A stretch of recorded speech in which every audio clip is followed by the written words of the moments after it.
परिचय। मुक्ति के पास 22 कैंडी हैं। युक्ति के पास 24 हैं। मुझे बताओ कि तुम दोनों के पास मिलाकर कुल कितनी कैंडी है? उसके लिए हमें सभी कैंडी की संख्या को जोड़ना होगा। मुक्ति के पास 22 कैंडी है। 22 को 10 कैंडी के 2 समूहों और 2 एकल कैंडी के रूप में दर्शाया जा सकता है। युक्ति के पास 24 हैं। 24 को 10 कैंडी के 2 समूहों और 4 एकल कैंडी के रूप में दर्शाया जा सकता है। आइए एकल कैंडी गिनते हैं। 1, 2, 3, 4, 5, 6। 10 कैंडी के बैग गिनते हैं। 1, 2, 3, 4। तो 10 कैंडी के 4 बैग और 6 एकल कैंडीज, जो कुल 46 कैंडी हैं। बच्चों, इस पाठ में आप 2 अंकीय संख्याओं को जोड़ना सीखेंगे। उद्देश्य। इस पाठ के अंत में आप निम्नलिखित सीखने में सक्षम हो जाएंगे। 2 अंकों की संख्याओं के सरल जोड़ और घटाव करना। चित्रात्मक निरूपणों का उपयोग करके संख्याएं जोड़ना और घटाना। सरल जोड़।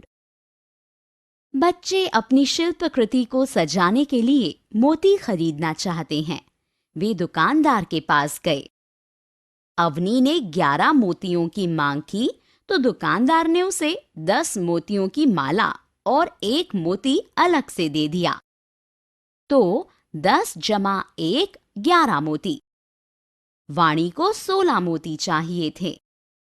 विद्यार्थियों, अब आप मुझे बताइए कि दुकानदार वाणी को 16 मोती कैसे देंगे?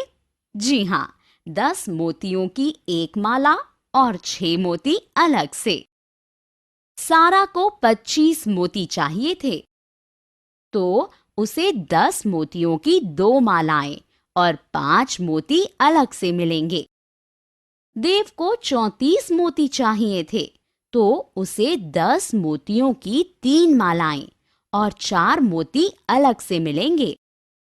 अब आइए कुछ पहेलियों को हल करें।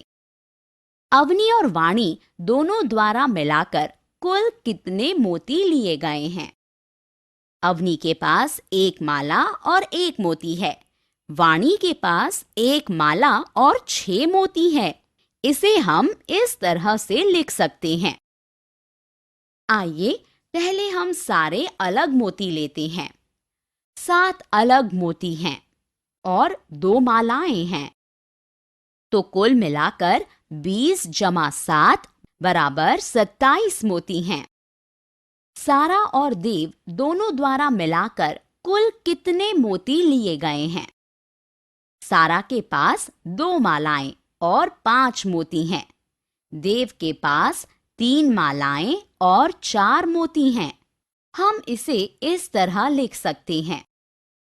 पहले हम सारे अलग मोती लेते हैं। 9 अलग मोती हैं और 5 मालाएं हैं। तो कुल मिलाकर 50 जमा 9 बराबर 59 मोती हैं। एक अतिरिक्त माला। देव और वाणी द्वारा लिए गए मोती।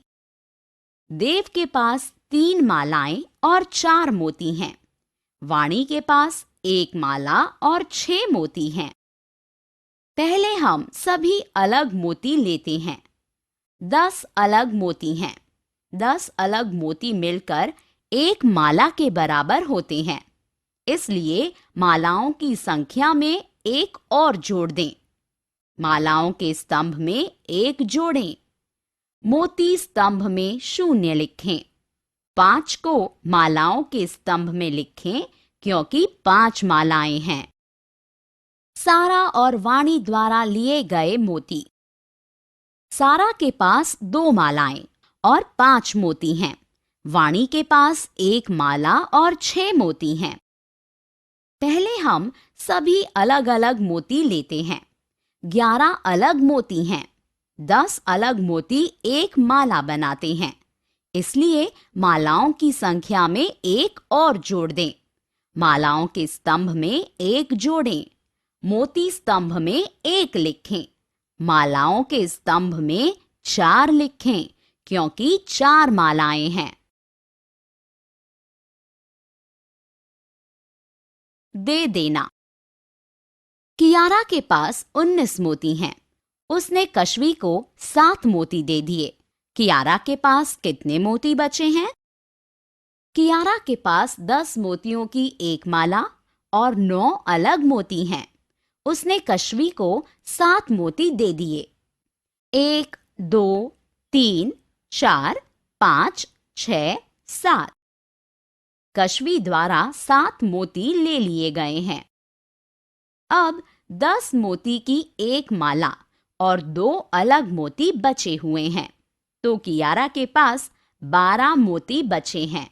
इसे 19 घटा 7 बराबर 12 के रूप में भी हल किया जा सकता है।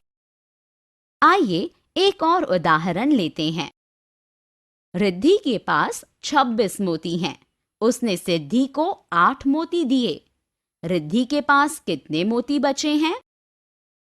रिद्धि के पास 10 मोतियों की 2 मालाएं हैं और 6 अलग मोती हैं। उसने सिद्धि को 8 मोती दे दिए। 1, 2, 3, 4, 5, 6। केवल 6 अलग मोती हैं, तो हम एक माला तोड़ेंगे और 10 अलग मोती प्राप्त करेंगे। हमने पहले ही 6 मोती दे दिए हैं। अब हमें सिद्धि को 2 और मोती देने हैं। 1, 2। 8 मोती सिद्धि द्वारा ले लिए जाते हैं। अब 10 मोती की एक माला और 8 अलग मोती बचे हुए हैं, तो रिद्धि के पास 18 मोती बचे हैं। इसे 26 घटा 8 बराबर 18 के रूप में भी हल किया जा सकता है। सारांश। हमने जो कुछ सीखा है उसे संक्षेप में दोहराएं। चित्रात्मक निरूपण के माध्यम से जोड़ और घटाव आसान हो जाता है।